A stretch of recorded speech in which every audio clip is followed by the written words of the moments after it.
Hi guys, Mary's here. Today we'll be presenting to you an enormous army that took us a lot of time and effort to paint. Despite the challenges we faced, we are proud to introduce to you the Black Templars. This army comprises a total of 88 models, including 6 vehicles and 10 heroes. We decided to paint them in the distinctive style of Jaune Blanche, emphasizing strong contrast as requested by our client's wife. Jaune Blanche's most iconic style is what inspired us, reminiscent of the fiery 90s spirit. It's a style that fits the Black Templars perfectly.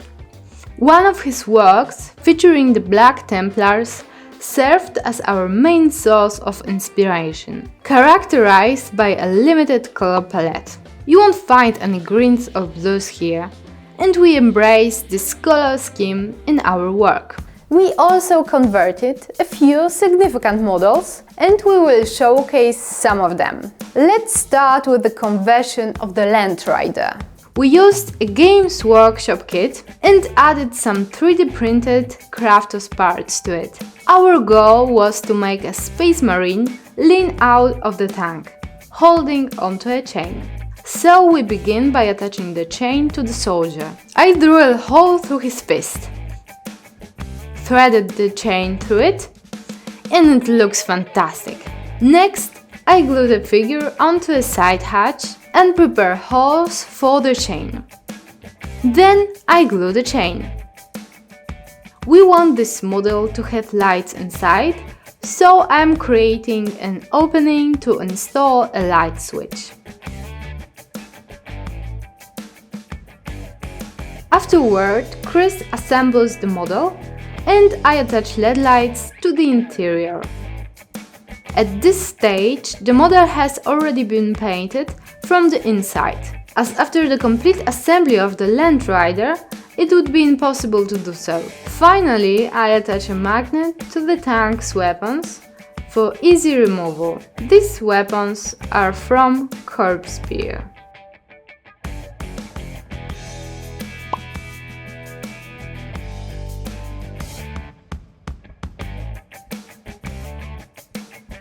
And there you have it, a converted Land Rider. And now let's dive into the conversion of the Dreadnought. These models are also from Games Workshop, but we've added 3D printed parts from Blackrock Miniatures to enhance them. Chris begins by partially assembling the model and attaching the 3D printed parts.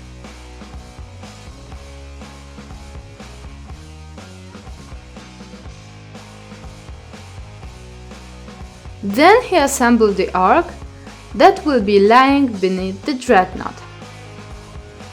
The Orc is from the Games Workshop Bayard's Revenge kit. We then attach the Dreadnought's foot to the Orc, ensuring a perfect fit. We start gluing the entire model from the bottom to ensure a secure connection.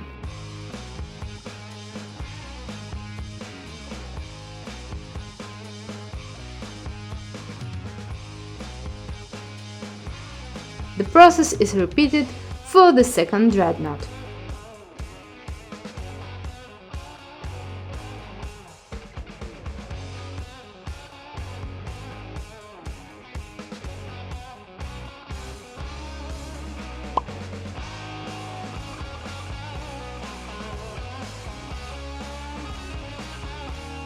With the conversions complete, it's time to move on to painting the minis. The Black Templars was painted by Claudia and Paweł. Paweł starts with the base coat. He uses black, white and red spray.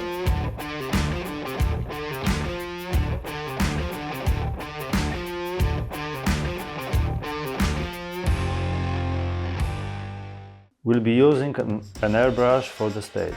Firearms and chainsaws are painted using metallic colors. For regular blades, we create the non-metallic metal effect. The non-metallic metal effect aims to simulate the shine of a highly reflective surface by using regular paints. This effect looks nice on weapons. We apply a light color on the one side of the blade and a dark color on the other side, just past the blade's edge. We blend these colors with a mid-tone, leaving a clear divide in the middle of the sword. To create this divide, Paweł uses masking tape. Here's the finished effect on the sword.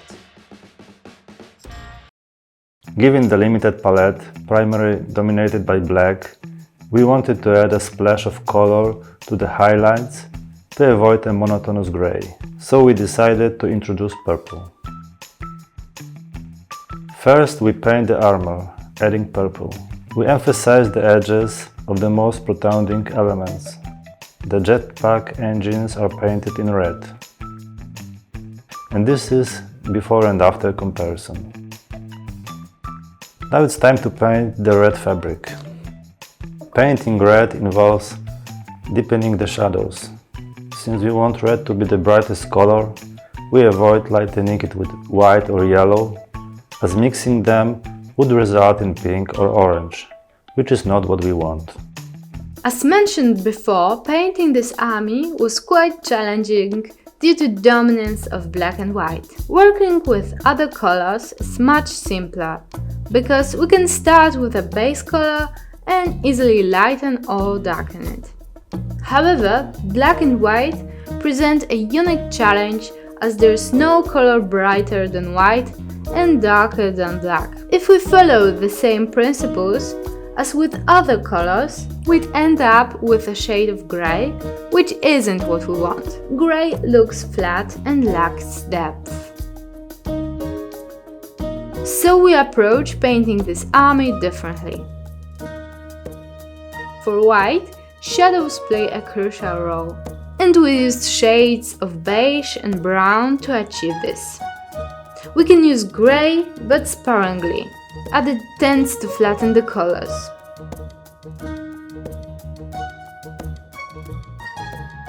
On the other hand, for black, we add touches of purple appearing only on the highlights. This allows us to achieve a very deep shade of black, avoid flat surfaces. Next, we paint the stripes in brown and move to the pauldrons. We apply a brown wash to them.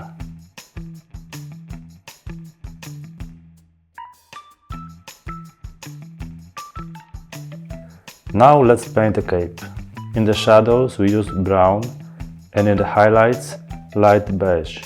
This adds depth and dimension to the cape.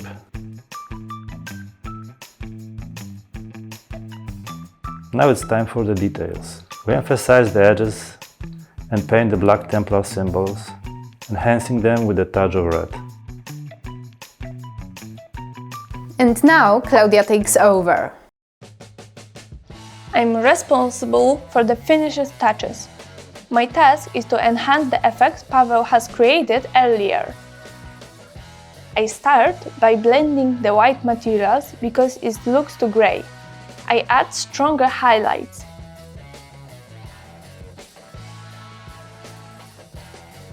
Then I move to painting the Black Templars insignias.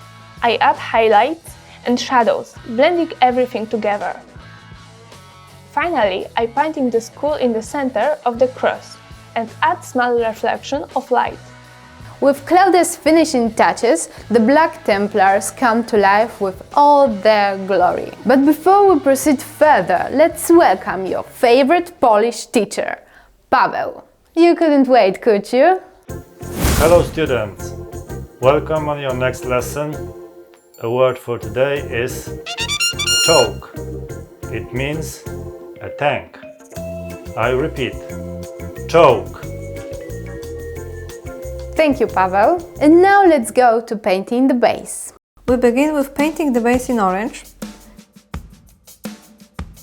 Then we lighten it with yellow. The brightest highlights receive a sandy color.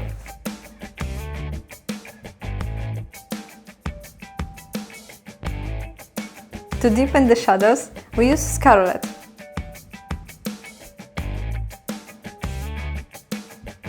Next, we add yellow to the highlights. Red is applied to blend the light and dark colors seamlessly. Finally, we paint the window frame with a dark brown.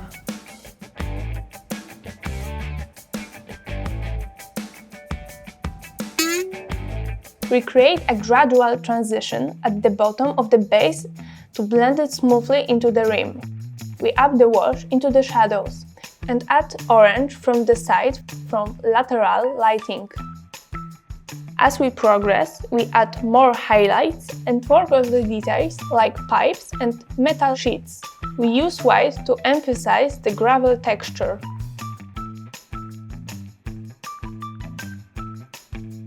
The base are painted in the core palette of orange and red from the airbrush, while the brush adds different colors from the palette. The airbrush colors are not overpainted. Instead, they are intensified, and the boundaries between them are blended. Finally, we add bright yellow from the top. It's essential to start from the deepest points and the finish with the most prominent ones. The base is complete, so now let's have your final look at Black Templars.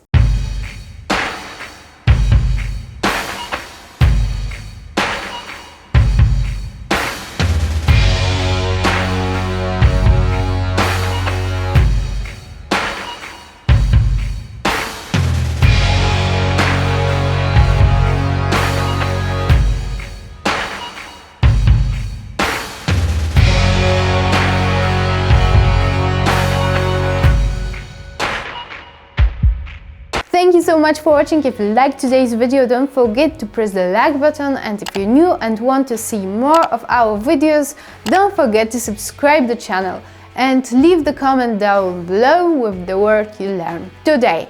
See you next time!